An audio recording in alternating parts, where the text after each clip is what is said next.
Good afternoon, everybody. Welcome into the Pro Football Chase podcast. It's Isaac Saenz with you, and joining the line today is NFL agent James Paul. Paul is employed by Bus Cook Sports Agency, and so James is joining the show today to discuss some behind-the-scenes, in-depth information about what it's been like engineering his draft clients as we near Thursday's first round of the 2020 NFL Draft amid the COVID-19 pandemic. So first things first, James, how are you doing today?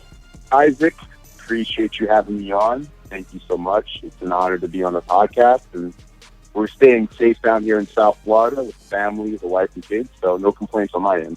That's good to hear, and I hope everybody is staying safe out there. Again, thoughts and prayers are out there with all those impacted by this virus and all the medical workers for sure. So let's go ahead and talk about your background in sports business, James. How long have you been in the industry, and how long have you been working with Bus Cook Sports?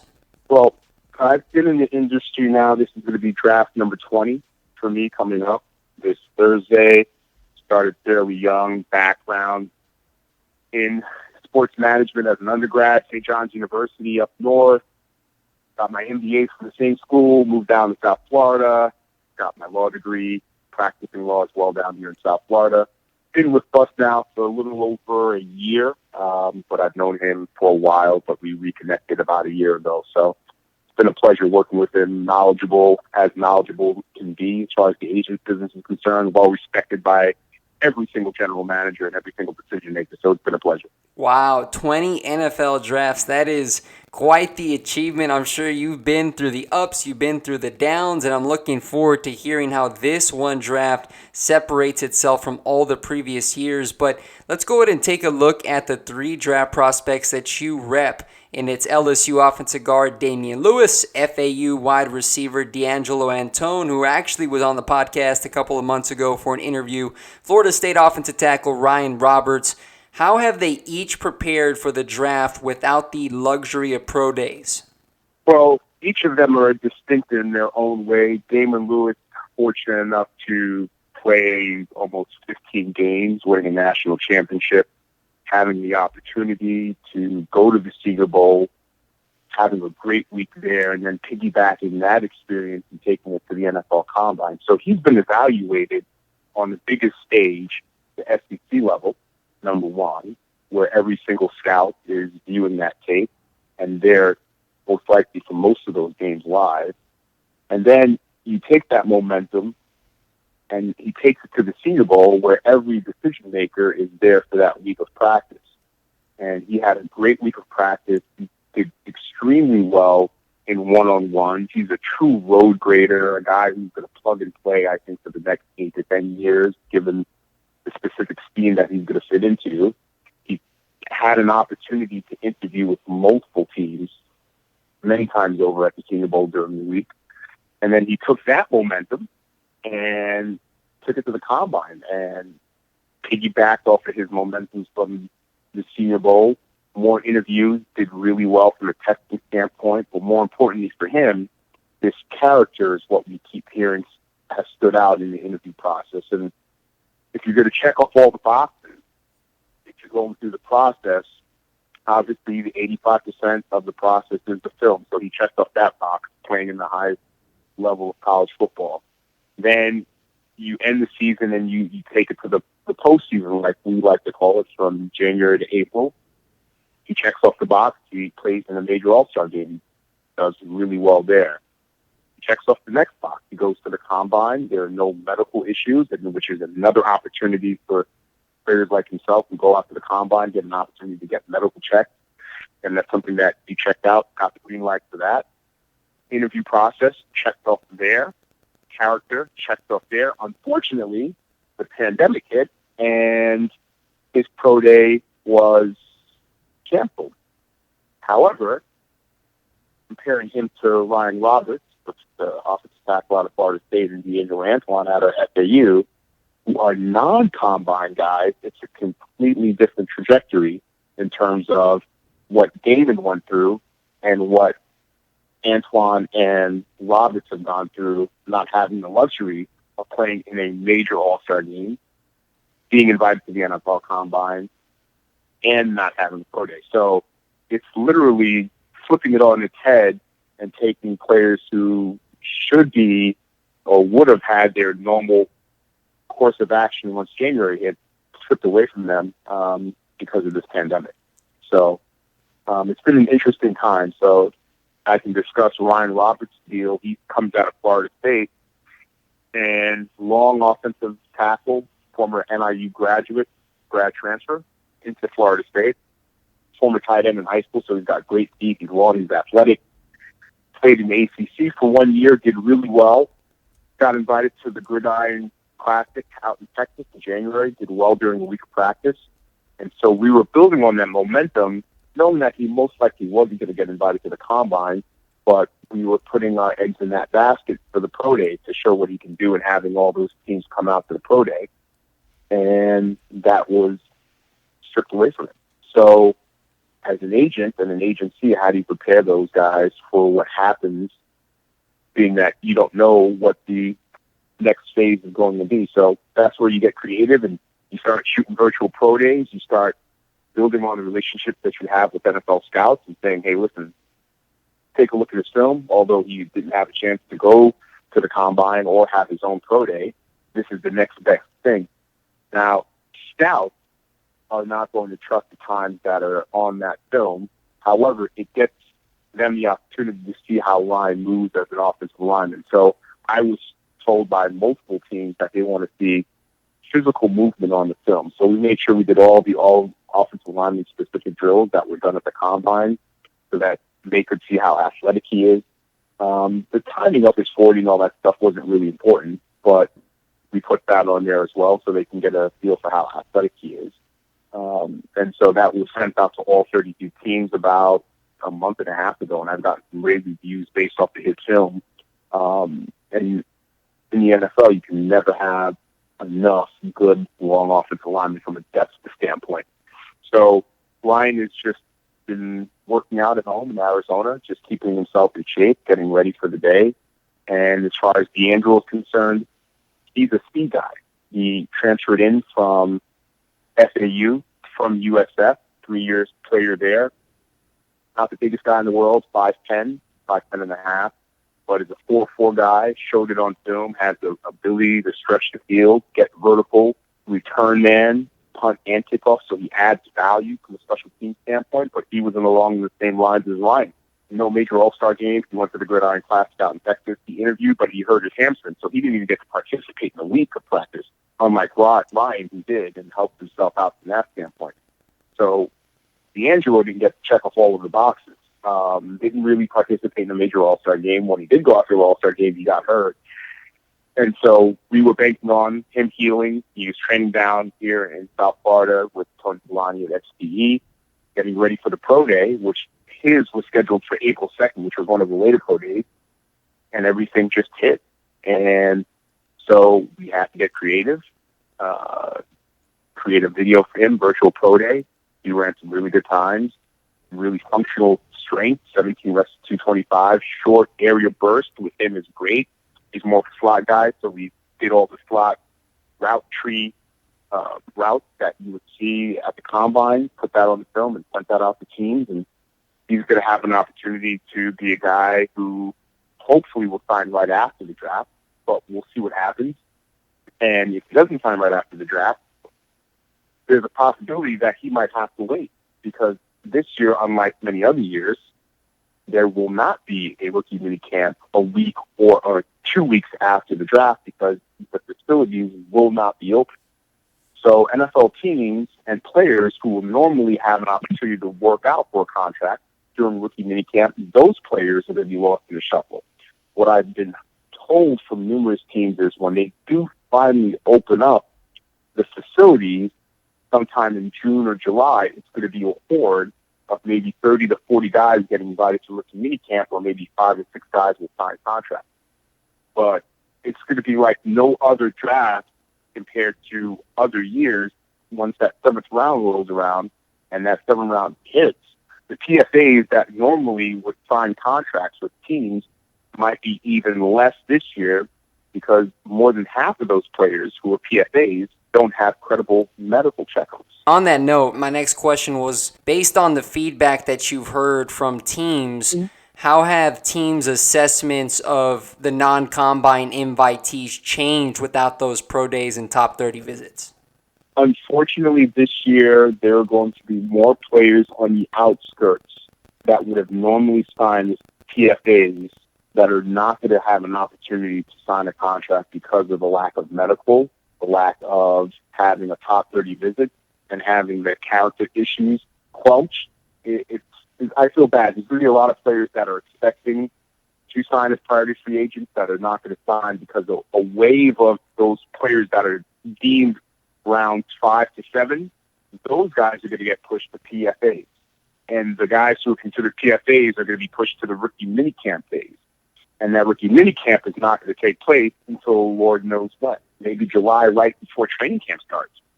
And so it creates a conundrum in terms of players who normally would be in that group of PFAs. There are going to be a lot of guys that are going to be disappointed after the draft. So as an agent, you have to manage expectations, not only of your client, but of the family members around it. So you have to create the picture and paint both sides of the coin. I've advised my clients that they could be priority free agents, that they could sign right after the draft, but there's a strong possibility that if you don't sign as a PFA, you may not be able to get into a facility or even work out for a contract maybe until training camp. So that affects the whole dynamic of what we're used to normally with the free-for-all happening right after the draft. So obviously this is not in the favor of a lot of the PFAs as you've been talking about, and you're talking about going months for these players who don't get initially signed right after the draft. Is there plans in place for your clients and for just undrafted free agents in general to continue, a certain training regimen, or perhaps having workouts, virtual workouts, to film them and send those to teams? Well, I've told my guys that they're going to have to stay in shape throughout this process. So yeah, we're creating just a simple workout for those guys while they're waiting, in terms of just keeping themselves in football shape. It's hard to stay in football shape if you're not practicing every day. So just keeping your wind up, making sure that they're football-specific drills to keep themselves acclimated, keeping their bodies loose, so that when the facilities open up, they're in somewhat of shape to be able to compete with the guys that are in the same boat. There are going to be a lot of guys out there that are going to show up for this rookie mini camp or this workout out of shape, just because they're not used to not being consistently working out. And some of these guys don't have the self-discipline either. So that's another factor you have to take into consideration.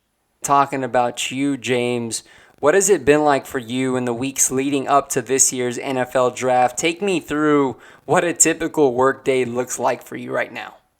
Typical workday is getting on the phone in the morning with every single team. I don't care if I've spoken to a team last week. I still give them a call just to get a feel if anything has changed with regards to any of my clients, anything that I need to be aware of last second that could affect their draft status, making sure that they all have the virtual film for the two players that I mentioned, Ryan and Deangelo, that they understand if there's anything that they need to see further outside of the film, or any kind of information that they need from me from a character standpoint, background. Is there any injuries that have occurred since they participated in their virtual pro day? Talking to them about my players staying sharp mentally. So that's usually my morning. It's just filled with phone calls. And normally in the afternoon, I try to follow up with my clients, try to figure out what they're doing for the day, making sure that they're okay, making sure that their family members are okay, making sure they're not stressing out, not pushing it too hard, because mentally they have to be prepared for this week. So it's more along the lines of phone calls, a couple of video conferences here and there with teams, with my clients, just figuring out what's going on. So that's kind of my day in a nutshell. A lot of phone calls, to be honest with you. I mean, that's really all we can do at this point. I'm not traveling to any teams, and teams are not traveling to me. So it's more on the lines of just making a lot of phone calls. what will your line of communication be like with your clients come draft weekend? I know this is your 20th time doing this. Obviously, this is different because it's a fully virtual draft. How frequently are you going to be chatting with your clients as the rounds progress? It'll be constant because of the simple fact that leading up to the draft, specifically last week and not so much this week, but there's been a lot of player movement outside of free agency. Right after free agency hit, you have a lot of players moving around. That's going to determine the needs of teams based off the position. What I do every year is I put charts together based off of every single roster, based off of position, based off of what would be the best fit schematically for each of my clients so that they know ahead of the time that the Detroit Lions have 6 offensive linemen. If you're an undrafted free agent, this is probably not the best place to go to. For those guys who are in their second year of their contract, it's not a good place for a young player to go to. So I have gone through each roster, and I've already prepped my guys as to where their best landing spots are for my potential PFAs. As far as Damon is concerned, I mean, he's gotten calls from every single team. I would be surprised if he's not drafted. Stranger things have happened, but I do anticipate that he will be drafted most likely on day 3. So his conversation is a little different. I don't have to go through that analysis, but have an understanding of which teams have shown the most interest by calling him up and having them call me. So from a preparation standpoint, that has been taken care of. The week of the draft, the day of the draft, just based off of who's getting picked where. There'll be constant text messages. There'll be some phone calls. There'll be some surprise phone calls based off of as we get into the 5th and 6th and 7th round, where teams start trying to wink, not negotiate because they're not going to throw any teams under the bus and doing anything illegally. But teams want to figure out whether or not your players are in play before the end of the 7th round, even though technically they're supposed to wait for the 7th round. So there'll be a lot of communication going back and forth at that time. What is your setup going to be like this weekend? I know John Lynch, the GM of the Niners, tweeted out a picture of his war room in his home. What are you going to have set up at your desk? So, flat screen TV on the wall, ESPN, NFL combined network. They're doing the draft this year, so I'll be tuned into that. I'll have my laptop in front of me. I have my 2 phones, my spreadsheets, my highlighters, going through each pick, seeing how that affects my client based off of who the pick is and what round.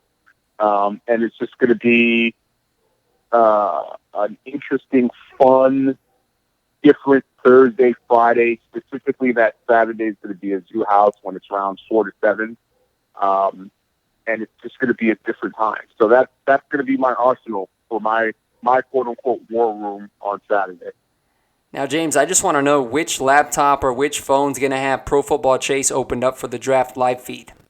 Oh man, it's gotta be the main laptop. It's the only one, man. That's what I'd like to hear, James. Now, from a sentimental aspect, as we close out this interview, what is it like for you? You know, you're so heavily invested in these prospects' lives. You talked about, their family. You're communicating with them every single day. And when you finally see your clients land with an NFL team, you know that their goal of reaching the next level has been accomplished. What is it like for you in that moment?